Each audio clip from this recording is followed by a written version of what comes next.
up guys, it's Qiangqiu. We're back with another manhua update. Welcome back to TGCFception. We are now having updates with the donghua and the manhua. And if you guys would like to buy a Red String of Fate shirt like this, you can go to the link in my description. In last week's episode, we found out that Lian was actually the one who killed Lan Qiangqiu's father and finished off MANHUA to try and prevent a genocide between the kingdoms of Shanle and Yong'an. Lan Qiangqiu did not take it well. Listen to me.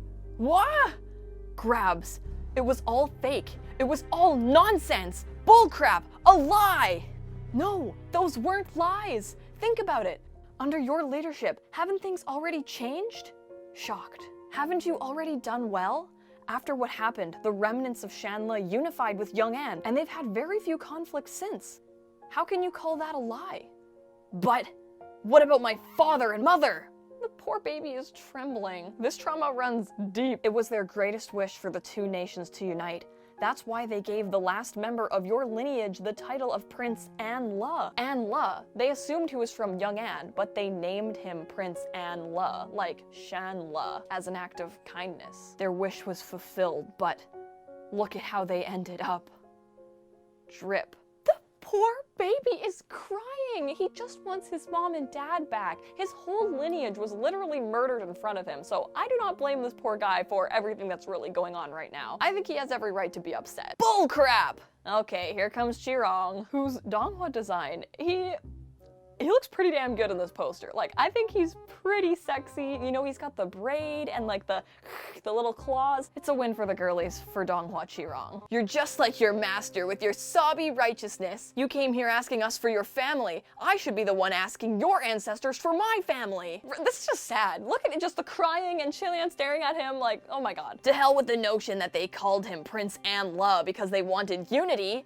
Sure, it sounds good, but in reality, they just placed the An of Yong'an in front of the L of Shanle. It was all an attempt to outdo us forever. Okay, I love the wordplay of this whole scenario. MXTX is a fucking genius writer. I love this so much. The two ways you can interpret that as an act of unity or an act of Yong'an always being better than Shanle. Oh, it's so good, and it's just one name. Do you think she came up with the name after she came up with the two kingdoms, or did she think of the wordplay before she came up with the two kingdoms names? I wish I could just be inside her brain. I feel like being inside of her brain, though, it would be like so overwhelming that I could only last like half a second.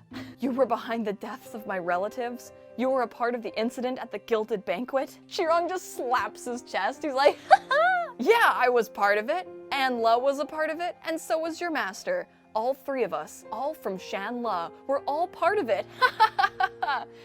Oh dear, yeah, way to rub it in. Oh my god. Then suddenly, swish! Oh boy, somebody's about to get cut in half. No more tears in those eyes, just blood. Oh, we finally get a shot of Cheng after so many faceless panels of him. Lian looks genuinely concerned though. Qiangqiu!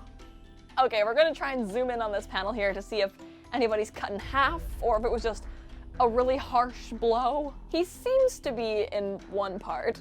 Upon further examination, he is actually missing an arm. I just absolutely am losing it over how Cheng just dripped out. You can see his red string hanging from his finger. What? The green ghost Rong wrought the destruction of my people. Shouldn't I seek vengeance?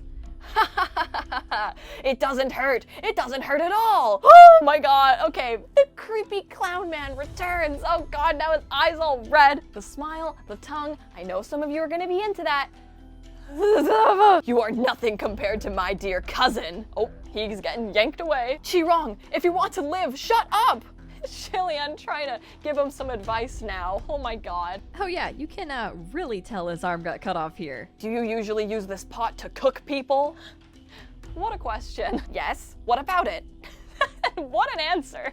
Bubble, bubble, bubble, bubble. Oh, he is going in the soup. He is going right in that soup. Steps. Ah! Dunks. Yeah. Lan Qiangqiu just shoved him right in that soup.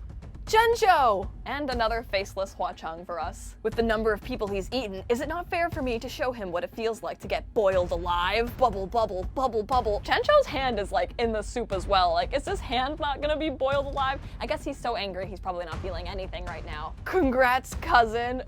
Ew! Okay, if Qirong's face couldn't get any more disgusting, do you think they're gonna show this in the donghua? Like, how censored is this going to be? This is pretty brutal violence. And to cut back to the donghua really quick here, one thing I thought that was kind of funny is when they showed Pei Su's body, and they're like, yeah, it got all beaten up by the scary dagger, Ming. And like, his body looks like decently cut up, but it's not like I pictured it being thrashed, like, oh my god, this scimitar leaves such scary wounds, and he's just kind of got a few scratches. So I wonder if that's because of like the violence censorship or the bloody gory censorship. Look at the good disciple you've raised. He's all grown up. He can torture people now.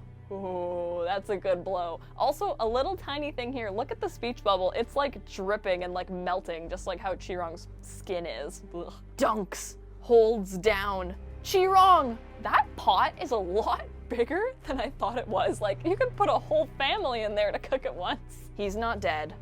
Oh, Hua Cheng coming in to remind us he's okay. The green ghost ashes aren't here. You've only killed an extension of him. Lan Zhanzhou does not care. He's like elbow deep in the soup now. If you really want to kill him, you should go look for his ashes. I will catch him with my own hands and use his ashes as an offering for my father and mother. Oh, see, his hand did get all boiled up here, but I guess, you know, rage. After that, I'll come settle things with you. ... Hua Cheng literally grabs Ming. He's like, bitch, you think you will?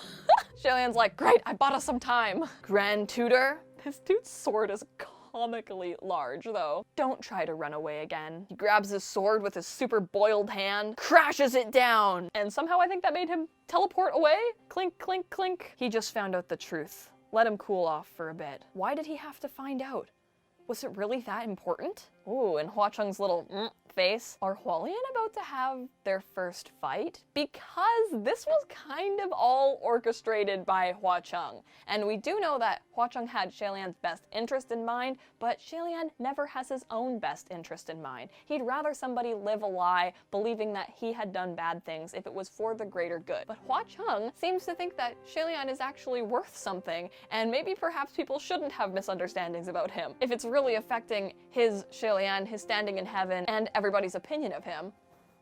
This is actually a section that was revised in the audio drama. I did hear that in the audio drama, they do have a bit of a fight coming up. I have a video on how to access that if you would like to listen to it. It is only in Chinese with subtitles. And you can access the subtitles if you use Google Chrome. They're like auto-generated, or you can follow other people that are subtitling it after you purchase it. This is just very exciting because we are on a parallel track of the same arc that is going to be happening in the donghua. So I really wonder how much the donghua is going to skip forward, because the manhua went very in-depth for this whole arc. Like, this is almost over. We're on chapter 99. I wonder if they're going to end this arc in chapter 100. One other thing is that Qiangqiu in the donghua is so freaking cute. It is going to absolutely destroy my heart seeing him, one, hurt Lian, and seeing him so torn up over his family actually animated and with the voiceover.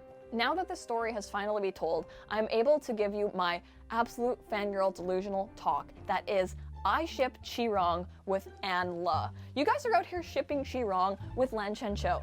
I get that. There's history. It's hot and heavy between them. Hot enough to boil.